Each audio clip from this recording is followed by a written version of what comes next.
नमस्कार दोस्तों। हमारे पड़ोसी देश नेपाल में जेनजी युवाओं ने विद्रोह किया। क्या है यह जेनजी और विद्रोह का क्या कारण है, इसे जानने के लिए मेरा यह वीडियो आखिर तक देखिए। अच्छा लगे तो इसे लाइक करें, शेयर करें और मेरे इस चैनल को सब्सक्राइब करें। नमस्कार दोस्तों, मैं राजेंद्र दायमा आपका स्वागत करता हूं मुंबई टुडे लाइव चैनल में। जेनजी यह एक टर्म है जो दुनिया भर में 13 से 28 साल के उम्र वाले युवाओं के लिए इस्तेमाल की जाती है और यह युवा सोशल मीडिया का इस्तेमाल करते हैं। सोशल मीडिया इनका जीवन का हिस्सा है। इन्हें जेनजी कहा जाता है। साल 2023 में नेपाल सरकार ने विदेशी सोशल मीडिया के लिए एक गाइडलाइन जारी की थी। इन सोशल मीडिया से कहा गया था कि उन्हें नेपाल में रजिस्ट्रेशन करना है और कार्यालय ऑफिस भी खोलना है। बाद में यह मामला नेपाल की सुप्रीम कोर्ट में पहुंचता है और सुप्रीम कोर्ट नेपाल सरकार को आदेश देती है कि अगर यह सोशल मीडिया गाइडलाइन की पूर्ति नहीं करते हैं तो इन्हें बैन किया जाए। और इसीलिए 28 अगस्त को नेपाल की सरकार सभी सोशल मीडिया को एक नोटिस जारी करती है, जिसमें इन सभी सोशल मीडिया को 8 दिन का समय दिया गया दिशा निर्देश गाइडलाइन का पालन करने के लिए।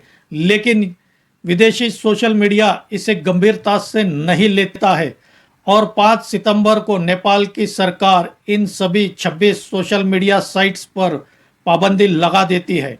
इसमें व्हाट्सएप, इंस्टाग्राम, फेसबुक, एक्स, यह सभी सोशल मीडिया शामिल है।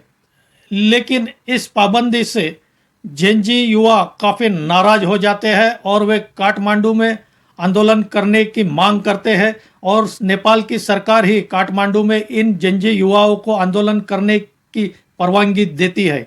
इस तरह से काठमांडू में यह जेनजी युवाओं का आंदोलन सरकार के खिलाफ शुरू होता है और देखते ही देखते पुलिस इन आंदोलनकारियों पर आंसू गैस के गोले और फायरिंग करती है और इस फायरिंग में 19 से ज़्यादा जेनजी युवा मारे जाते हैं। इस वजह से इस आंदोलन को चिंगारी मिलती है और यह आंदोलन एक विद्रोह में बदल जाता है। देखते ही देखते यह प्रदर्शन एक हिंसा में बदल जाता है और प्रदर्शनकारी नेपाल की संसद में घुसकर आगजनी और तोड़फोड़ करने लगते हैं। यहाँ तक कि नेपाल के अर्थ मंत्री को सड़कों पर दौड़ा दौड़ा कर पीटा गया और कई मंत्रियों के घर जलाए गए। यहाँ तक कि प्रधानमंत्री ओपी शर्मा कोली का भी घर आग में फूंक दिया गया। हालांकि कल ही सरकार ने इन सोशल मीडिया से बैन हटा दिया और देश के गृह मंत्री ने त्यागपत्र भी दे दिया। लेकिन जेनजी युवा अब सरकार को ही हटाना चाहते थे। पूरी सरकार को नेपाल की सत्ता से हटाने पर अड़ गए और काठमांडू के बाद भी यह आंदोलन नेपाल के दूसरे शहरों में भी पहुंच गया। और जब यह आंदोलन शांत होता नहीं दिखा, थमता नहीं दिखता है, तब नेपाल की सेना ने कमान हाथ में ली और कल दोपहर को नेपाल के प्रधानमंत्री ओपी शर्मा कोली ने अपना त्यागपत्र दे दिया। इस तरह प्रधानमंत्री ने ही जब त्यागपत्र दे दिया तो पूरी सरकार बर्खास्त हो गई। यह भी खबरें आ रही है कि प्रधानमंत्री ओपी शर्मा कोली यह काठमांडू नेपाल छोड़कर दुबई भागने जा रहे हैं। साथ ही उनके मंत्रिमंडल के सभी मंत्री भी काठमांडू से दुबई या दूसरे देशों में भाग रहे हैं। इन जेनजी युवाओं का गुस्सा सिर्फ सोशल मीडिया साइट्स को बैन को लेकर ही नहीं था, बल्कि सरकार में जिस तरह से भ्रष्टाचार हो रहा था उससे भी जेनजी युवा काफ़ी नाराज थे। और इन्हीं सोशल साइट्स पर यह जेनजी युवा सरकार के खिलाफ इन्हीं सोशल साइट्स पर बयान दे रहे थे। इन युवाओं में गुस्सा नेपो किड्स की वजह से भी था। नेपो किड्स यानी नेताओं के बच्चे, नेताओं की बच्चों की लाइफस्टाइल और गाड़ियाँ और आलीशान गाड़ियाँ और पार्टियों की तस्वीरें आए दिन मीडिया में आ रही थी।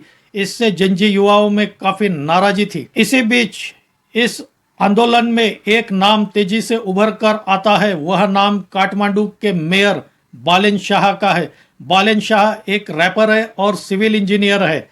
जब से बालेन शाह काठमांडू के मेयर बने हैं, उन्होंने काफ़ी अच्छा काम किया है और भ्रष्टाचार पर भी लगाम लगाई है। और बालेन शाह ने जेनजी युवाओं के आंदोलन को समर्थन भी दिया। टाइम्स मैगजीन ने बालेन शाह को दुनिया भर के 100 उभरते हुए नेताओं में शामिल किया है और अब जेनजी युवा बालेन शाह को नेपाल का प्रधानमंत्री बनाना चाहते हैं। साल 2015 से लेकर आज तक ओपी शर्मा यह नेपाल के प्रधानमंत्री बने हैं और वे करीब 4 बार प्रधानमंत्री पद की शपथ लेते हैं। हालांकि ओपी शर्मा कोली को यह भारत विरोधी माना जाता है क्योंकि वे चीन की काफी यात्रा करते हैं और चीन के करीबी माने जाते रहे हैं। देखना होगा हमें इस आंदोलन और विद्रोह में से किस नेता का जन्म होता है राजनीतिक तौर पर और कौन नेपाल की सत्ता संभालता है। हालांकि नेपाल में विद्रोह यह कोई पहली बार नहीं हुआ है। 2005 में राजा ज्ञानेन्द्र ने संसद भंग कर दी थी और सत्ता अपने हाथ में ले ली थी।